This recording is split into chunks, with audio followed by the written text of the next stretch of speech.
If you haven't managed your employees' performance throughout the year, you have no right to assess them at the end of the year. The annual appraisal saga is knocking on the door, and there is no escape from it. Like, this is one of those processes where you do it every single year, and at the end of the year and the beginning of the year, everybody is ever so confused about it. Why? I mean, dude, how many times do I need to tell you about SMART goals? But that's not what is the most mind-boggling.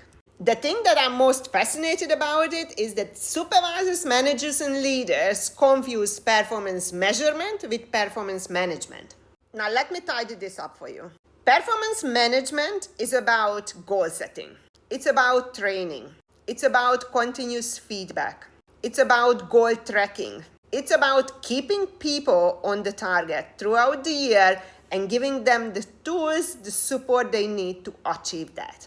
So when the end of the year performance evaluation measurement comes along, we know what to measure. But when people don't have goals, there is nothing to measure.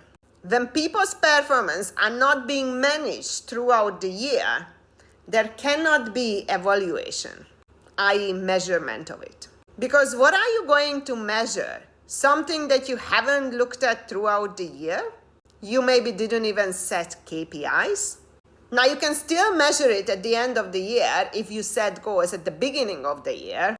However, do you actually have the right to do that when you didn't provide your employees the support they needed to achieve those goals?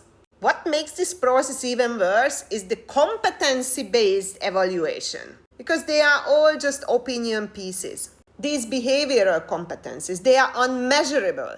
So how on earth do we want to manage it throughout the year, and how do we want to measure them at the end of the year?